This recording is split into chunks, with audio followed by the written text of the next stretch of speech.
Hey, hi everyone. Very good morning. I am your trainer, and my name is Mukesh. Currently, I am working with a multinational company as a lead software engineer, and I have total 7+ years of experience into testing. And to creating this video, the main agenda is to make your life short. Whoever is searching for a job in testing, so I am going to show you guys how to find a proper documents online so that you guys can go through it, refer those documents, and grab the knowledge related to the testing, which can help you guys to get a job in IT industry. So when you are starting your career as a manual tester, so that time no need of going and putting your head into the codings and all, because manual testing doesn't need any coding. And like, yes, this is true. Like, without having a coding knowledge, you can come and you can start your career into the IT. So nothing to worry, I am here to guide you guys how to do it, what all reference document you can go through it, and grab the testing related informations or knowledges, which can basically help you to get a job into the IT industries. So now just jump it into the document.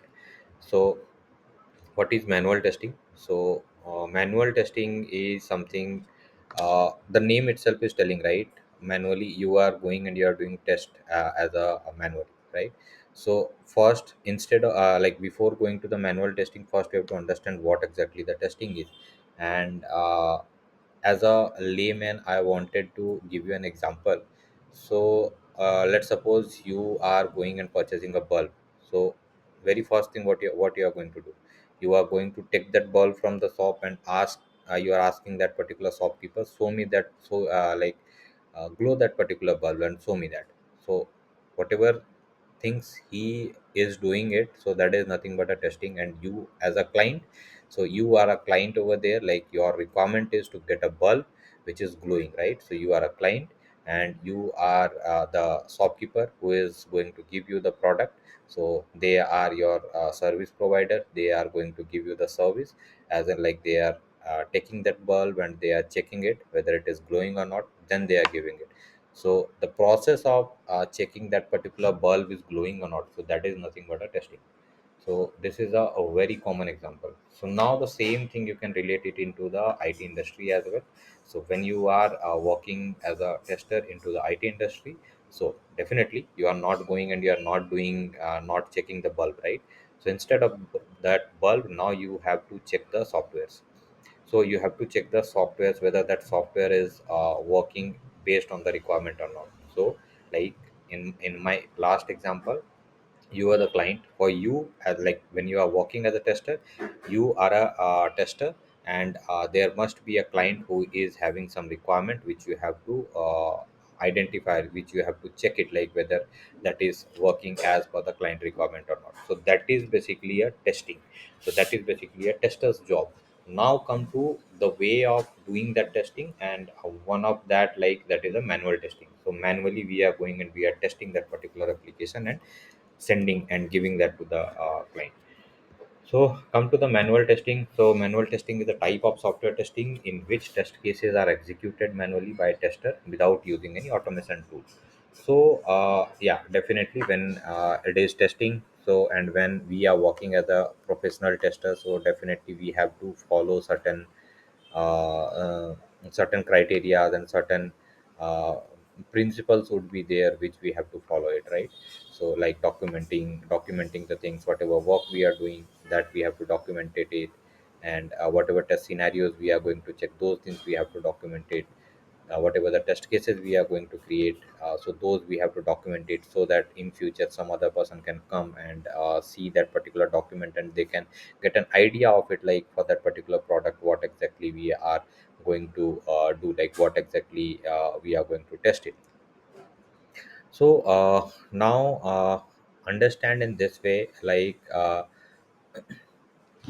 whenever you are testing, the purpose of a manual testing, uh, what exactly the purpose of manual testing?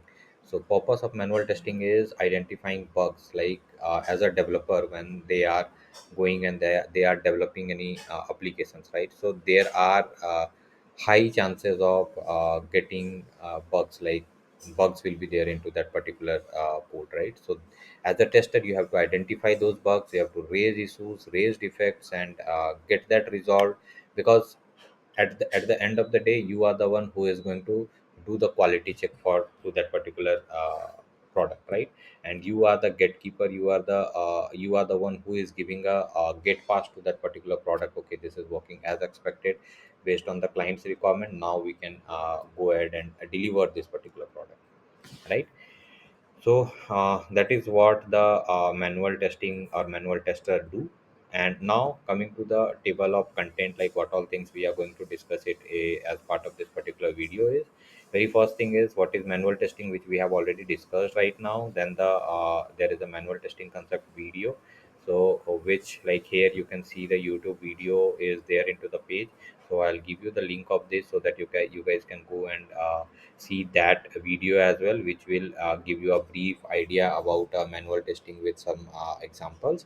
And then the goal of manual testing, type of manual testing, how to perform manual testing, myths of a manual testing. So this is really very much important, not in terms of testing, but in terms of making your mind to become a very good manual tester or very good tester. So then we are going to discuss about the manual testing and automation testing, manual testing versus automation testing, then the tools of automation testing or automate manual testing, and then we are going to discuss about the conclusion. So I can see there are like 8 or 9 topics which is there into this particular page. So I don't want to make this video too long. So what I'm going to do is, like, I'm going to uh, make it two part. Like today I am going to discuss about what is manual testing, and then goal of manual testing, type of manual testing, and in my next videos you can find all other things. Okay, so let's jump into the manual testing concept video. So this link I'm going to paste it in my description, so you can find it from there. Then coming to the goal of manual testing, so the name itself is telling what would be the goal of a manual tester. So here in the picture you can see kill all the bugs, and the picture whatever they have given, that is very much related to the topic, which is goal of a manual testing. As a manual tester, your goal, like whatever testing you are doing, your goal is to kill all the bugs, right? And the key concept of manual testing is to ensure that the application is error free. So what, as a tester, when you are delivering a product or delivering a software, what you have to taken care is, whenever you are delivering it, the application or the product should be error free, there should not be any error, and it is working as expected with the functional requirement whatever client has given, right? And to do that, definitely there are multiple steps or multiple ways which we have to do. We have to create our test scenarios, writing test cases, and based on that we have to do a number of testing which we have to perform. So those we are going to discuss it going forward. So now coming to the types of manual testing. So very first thing in testing, there are two things, which first is a manual testing and the other is a automation testing. Then again in testing, there are two ways of doing it. One is a functional testing and another is a non-functional testing.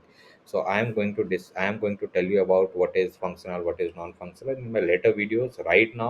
Uh, right now we'll understand what exact type of a manual testing. So type of manual testings are acceptance testing, integration system, unit testing, white box and black box testing.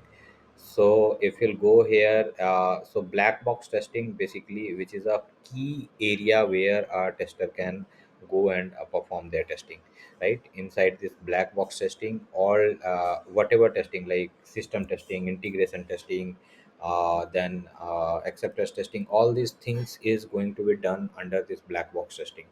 So, and the major part are like system and the integration testing and the defect check. Everything will comes under this black box testing itself. So, as a tester, you are going to do all these testings. That is comes and that will comes under a black box testing. And white box testing is something which tester is not going to do. This is some developer is going to do this white box testing. So, why this white box is white box? Because uh, like there is a box, right? There are two boxes, one is a black box and another is a white box. So black box is complete dark and the white box is complete transparent, you can see inside to that. So when I'm saying a transparent means, there is a developer who is writing a code, right? So they can go and they can see the codes, and they can find bugs into the codes based on the functionalities, right? So that is what the white box testing. So like you are going and you are finding bugs into the codes, so that is nothing called a white box testing here. And the black box testing is like you are not going to see the codes or the backend whatever developer has created.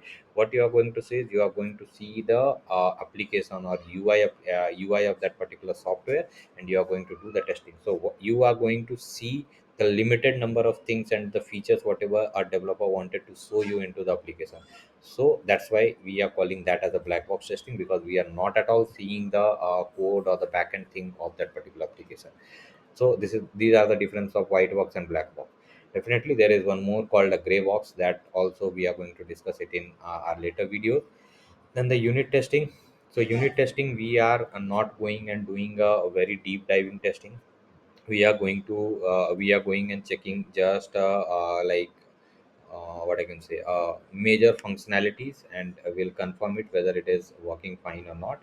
Then the system testing, and this is something where you are going and doing a deep dive in testing, and you are going and you are checking each and every scenario. You are going to check each and every end-to-end scenarios.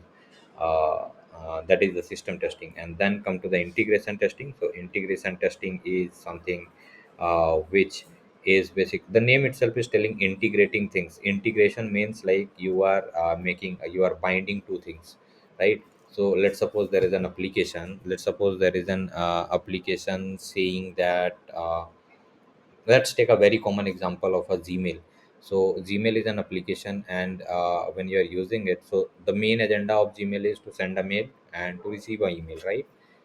And also there are things like if you wanted to do some attachment, if you wanted to send some attachment into that particular mail, so that is also one part. So this sending normal message email and sending this email with an attachment, these are the two different part. But what we did it like is a we have clubbed that.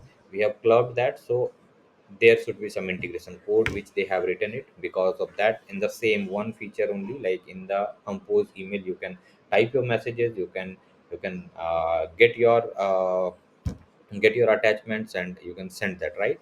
So that is what the integration testing is. Now coming to the acceptance testing. So acceptance testing is nothing but it's an kind of a user acceptance testing, which basically clients they used to do it based on their requirement, and most of the time UAT will be done in in their client's environment.